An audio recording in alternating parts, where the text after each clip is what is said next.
Welcome to Diploma Managing People. In Module 2 we discuss the complex area of performance management. Let us begin by asking the question, how do I get the best out of my performance review?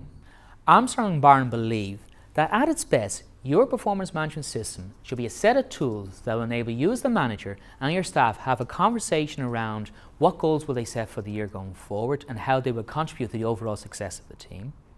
That they know and understand what's expected of them in a clear way. Are given regular feedback and support by you, the manager, so they know whether they're on the road to successfully complete their goals. And are given an opportunity to develop the skills and knowledge and expertise to be able to deliver on these expectations. So let's think about this question.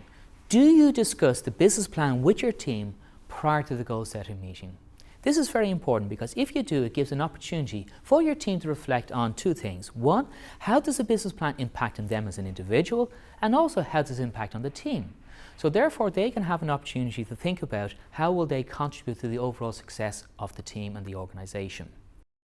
One of the things that I've discussed with managers over the years and also with teams is that many of them walk in to the performance review meeting with their arms folded, waiting for the manager to come up with the goals. It's almost a case of saying, okay, tell me, what is it that you want me to do?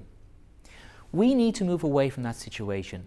We need to move to a situation whereby staff walk into their goal setting meeting with an idea of what goals they would like to achieve this year that will add impact to the team and help to deliver on the overall strategy of the business. If we think of this formula, performance equals ability plus strategy. So you've got ability, which is skills, knowledge and expertise. Strategy is how will I take those skills, knowledge and expertise and use them in a way that I will successfully complete the goals that are required of me going forward. Plus the blocks. The blocks are the things that prevent me from achieving my performance. And one of the blocks is not knowing what the overall business plan is. So the key here is discuss the business plan with your team prior to the goal setting meeting. The next area is, do you know what's expected of you? A lot of people, when I talk to them that, do they know what's expected of them? Well, here's an area that's becoming a problem. It's known as the expectations gap. This is the difference between what a manager would expect their team to deliver and what the team actually delivers. And the crucial thing here is prioritizing. A lot of managers are frustrated that their staff are working very, very hard, but they're not focusing on their key priorities. Staff will equally be frustrated because they don't know what the key priorities are. So they're working really, really hard and they still get negative feedback. The key point here is to use what I have worked on over the last number of years, which is known as the expectations model. This model will help both sides to get clarity around where the key priorities should be and what they need to be working on. The first element here is setting the smarter goals. This is the bit where you align the goal to the overall business plan. So we've done this in the goal setting meeting, but that in itself is not enough. We need to look at not just the results, but the behaviours. How will they go about achieving those results? For instance, if your overall goal was to reduce the stationery cost by 5%, and they successfully do that by the end of the year, so your team successfully reduced stationery costs by 5%. However, the way they went about it means there isn't one stationery company left in Ireland who will want to deliver stationery to you.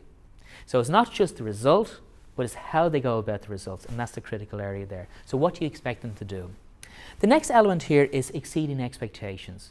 We can have this conversation either at the end of the year or at the start of the year. I recommend we have it at the start of the year. In this conversation, you will then show and explain to your team what exceeding expectations is. So for those high performers who want to go over and above what they expect them to do and deliver a high performance, they need to know where their energy should be applied in order to exceed expectations. So this model again, set the goals, which is the results, set expectation levels, which is behavior, how they will achieve those goals, and then also talk about how to exceed expectations. Then we move on to away from this subjective view of I know a good performance when I see it, or people should know what's expected of them, to delivering goals that are clearly communicated and setting the standard of excellence. The third element we look at is the organisation supports their staff through regular feedback. In particular, use the manager support your staff by giving regular feedback. The model I use here is called the best feedback. This model has 4 elements to it: B, E, S and T. As you can see here, B stands for behaviour and the impact that that behaviour will actually have on the performance. So what did the person actually do, and what was the impact of that on the overall performance?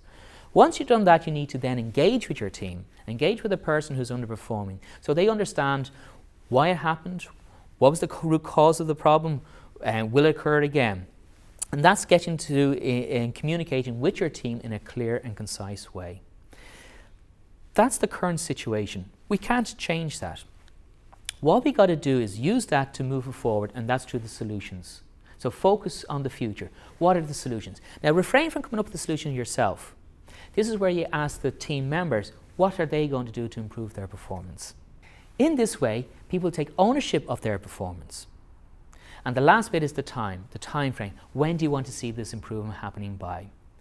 Remember, behaviour and impact, engage with your team, agree a set of solutions, and a time frame in which these solutions will be implemented. Let's move on to have the skills and ability to deliver on the expectations. This is an area of, as the goals change and as the requirements of your team change over a period of time, you need to make sure that everybody has the necessary skills and knowledge to deliver on those expectations. Part of that is the personal development plan. This is an area where people develop their skills. So the way we do it is the framework here you can see.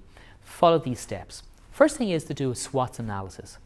Strengths, weaknesses, opportunities and threats. So strengths of the person, what are their strengths? What do they excel at? Ensure that they continue developing those areas of expertise. Then weaknesses. Is there any skills that are missing that are required for the goals going forward, where the business is going forward? Is there any lack of understanding or knowledge in that for that person? If so, they need to develop that. And that's where the opportunities come from. Where are the opportunities to develop that person? And what are the threats to your team if the person doesn't develop these skills, knowledge and expertise? So that's the SWOT analysis. Once you conduct that with the team member, then you look at the SMARTER goal. What goal are you going to use in relation to the personal development plan? So pick one area, this is where they're going to focus on, and set up a plan of action, which is the third step. Action plan. What are they going to do? Is it a training program? Is it exposure to a specific process? What are you going to do to upskill that particular person? Look at this commitment, both from you and your member of your team, and the support that you need to give them in order for them to successfully develop themselves. And the critical bit at the very end there is the 24-hour rule. Get them started on their personal development plan straight away. So let's recap. According to Amsterdam and Barron, performance management at its best is a set of tools that you can use to ensure that your team has an opportunity to discuss the plans and their goals that are aligned to the overall business strategy, that they know and understand what's expected of them going forward, that you give them regular feedback so they know how well they're doing and there's no surprises at the end of the year, and finally, that they have the skills, knowledge and expertise to deliver on your expectations of them as member of your team. Thank you. So why don't you look at our website, charteredaccountants.ie, where you can get details of the next programme.